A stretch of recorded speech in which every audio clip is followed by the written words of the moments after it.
Before we start, I'd like you to know that I'm not going to try to tell you how to live your life. That's none of my business, nor is it anybody else's business. That's your business. Nor is this Lead the Field program a collection of pleasantries, platitudes, or Pollyanna. It is a summation of more than 20 years of research on one subject, and that is, why do some people do so well in life, while so many more do not? And the first thing let's talk about is the magic word. The experts call it the most important word as far as the results we get from life are concerned in this or any other language. And that word is attitude.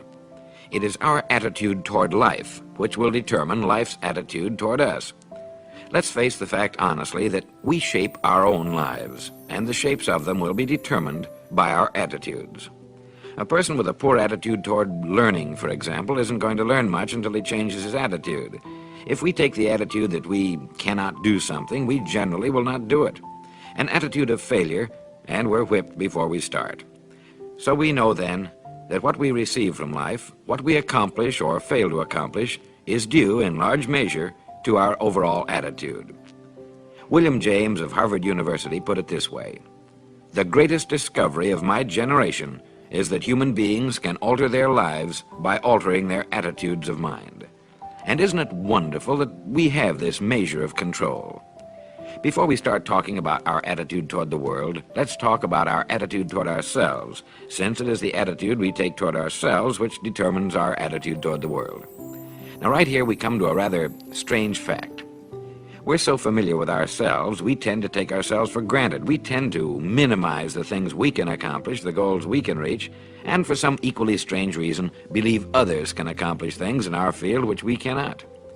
There are literally millions of human beings living narrow, darkened, frustrated lives, living defensively, simply because they take a defensive, doubtful attitude toward themselves, and as a result, toward life in general.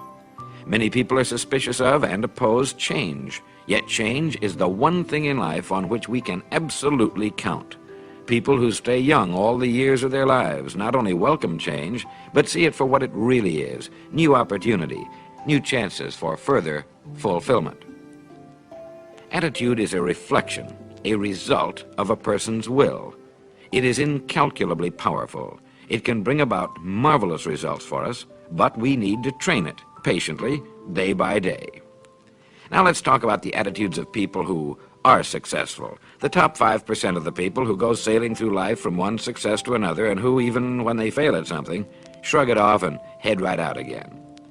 No matter who the person is or what he does, men and women in sales, business executives, people in all the professions, wives and mothers, students, top people in the armed forces, public servants, men and women in the service of religion, working men and women in all fields of endeavor, wherever you find a person doing an outstanding job and getting outstanding results, you will find a person with the right kind of attitude.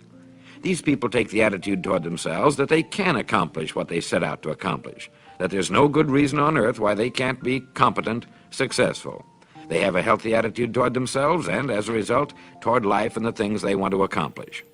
And because of this, they achieve some remarkable things, and they come to be called successful, outstanding, brilliant, lucky, and a lot of other things. They're quite frequently no more brilliant or outstanding than the majority of the people by whom they're surrounded.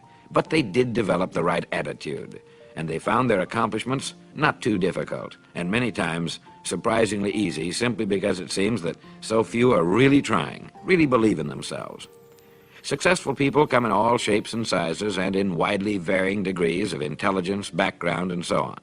But they all have one thing in common. They expect more good out of life than bad. They expect to succeed more than they fail.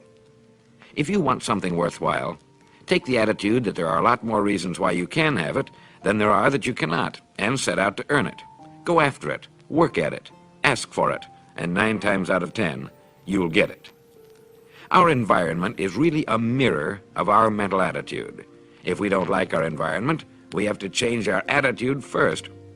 Now, the world plays no favorites. It's impersonal. It doesn't care whether we change or not. Adopting a good, healthy attitude toward life doesn't affect the world and the people in it nearly as much as it affects us.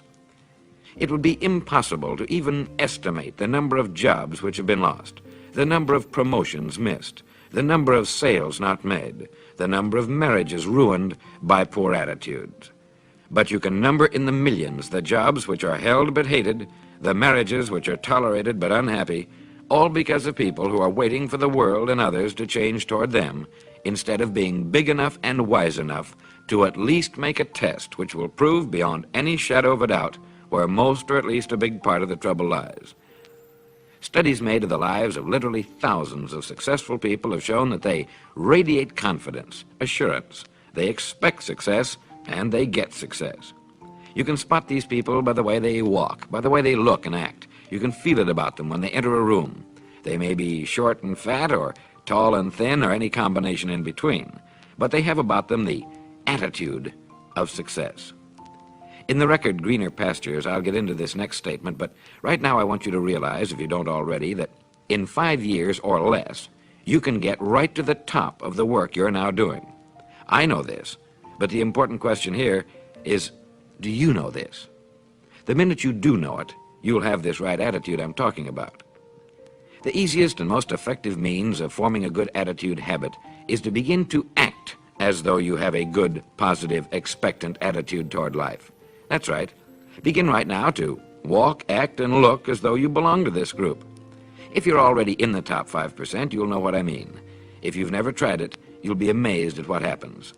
Actions trigger feelings, just as feelings trigger actions. Now, let me tell you of a little test you can make which will prove beyond any shadow of a doubt that a good attitude can change a person's life as dramatically as walking from a darkened room into the bright, clear light of day. Not long ago, I read a line which went, "Life is dull only to dull people." This is true, but it also could have read, "Life is interesting only to interesting people," or "Life is successful only to successful people." Now, what I'm trying to say is that you must first become, mentally, from an attitude standpoint, that which you wish to achieve. A famous restaurateur was being interviewed by a reporter who asked, "When did you become successful?" He replied, "I was successful when I was sleeping on park benches, because I knew what I wanted to do and that I would do it." In short, his attitude had been one of success, of expecting success, long before the material, the tangible rewards of success had been earned. We'll get into this particular phase of Lead the Field in record number 3, A Worthy Destination. But for now, remember that a person must act, look, and because of these things, feel successful before the success he seeks can come. Chances are you know people who seem to be what others call lucky. All kinds of good and wonderful things seem to happen to them, and they give the impression of happily sailing through life, having a wonderful time, and getting more accomplished in a year than most people do in 5. This has been figured out fairly scientifically, and if anyone will conscientiously go about the test I'm going to recommend, and stay with it every day for the next 30 days without fail, that person can join this small, happy, and extremely productive group of people. He'll find himself becoming lucky, as they say, and most of his problems will pretty well take care of themselves. Of this you can be sure. The results will be nothing short of amazing. Now, it makes no difference how good a person's attitude has been in the past. Anything can be improved upon, and it's the small refinements upon something already good that makes it great. So here's the test. For the next 30 days, act toward the world, everything and everyone with whom you come in contact, with the attitude which represents the kind of results you want to achieve. That is, if the result you want is more success in what you're doing, act as though you are already in possession of the success you seek. If you want others to treat you with admiration and respect, treat others with admiration and respect first. Have you ever stopped to think of this? Every human being on Earth is the most important human being on Earth as far as he or she is concerned. You may never get anyone to admit it, but it's a fact. So for the next 30 days, treat every person with whom you come in contact as the most important person on Earth, remembering as you do so that as far as that person is concerned, he is. Now, the reason I say treat everyone in this fashion is mainly because this is the way human beings ought to treat each other, and because it will help you form a habit that will bring you amazing and delightful results for the rest of your life. Have you ever noticed that the higher you go in any organization of value, the nicer the people seem to become? You see, the bigger the person, the easier it is to talk to him, to get along with him, to do business with him. Do you know why? It's because he's got a good attitude, and people with the best attitudes just naturally gravitate toward the top. So for 30 days, act toward others and the world at large in exactly the same manner you want the world and others to act toward you. Treat your wife or husband as the person he or she really is, the most important person in your life, and the same with the children. Carry out into the world each morning for 30 days the kind of attitude you would have if you were the most successful human being on earth. And notice how it quickly develops into an habitual attitude. When a person does this, he should realize he has already placed himself on the road to what he seeks. He is right now in the top 5% of the people in this or any other country. He has prepared the ground and planted the seed. He has made of himself a magnet, an embodiment of that which he seeks. Before metal can be cast into a desired shape, the mold, the expectant receptacle, must first be fashioned. Before a building can be erected, the excavation must be made and the foundation laid. And before a person can achieve the kind of life he wants, he must become that kind of individual. He must think, act, talk, walk, and conduct himself in all of his affairs as would the person he wishes to become. He is then actually that person, and the things that person would have and do will naturally come to him. Almost immediately, a change will be noticed. Irritations that used to frustrate and annoy disappear. When some less informed individual gives you a bad time, stay on the track. When someone cuts in front of you with his car or acts in any other manner that shows his ignorance and lack of courtesy, don't permit yourself to drop to his level. Pity him, for that's what he really deserves. That's the very group a person doesn't want to belong to. And if he acts like them, well, let's face it, he belongs with them.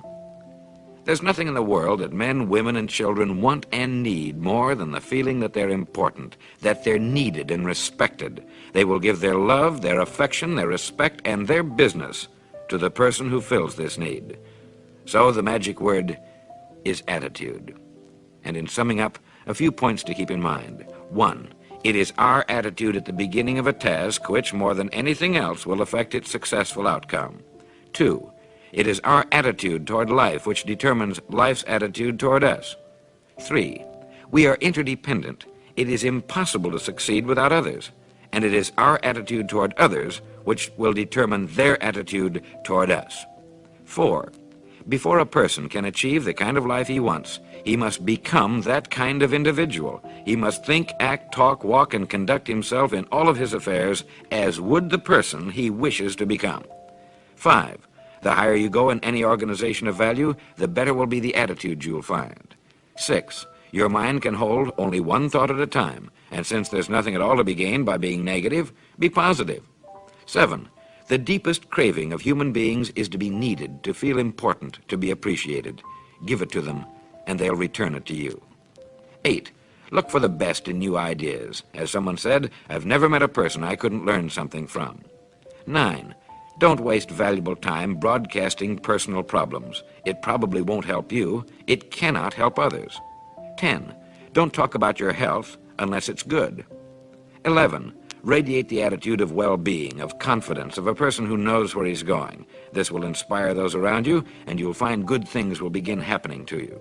And 12, lastly, for the next 30 days, treat everyone with whom you come in contact as the most important person on earth. If you'll do this for 30 days, you'll do it for the rest of your life. But now, in closing, remember the words of Walter Dill Scott of Northwestern University. Success or failure in any undertaking is caused more by the mental attitude even than by mental capacities. Thank you.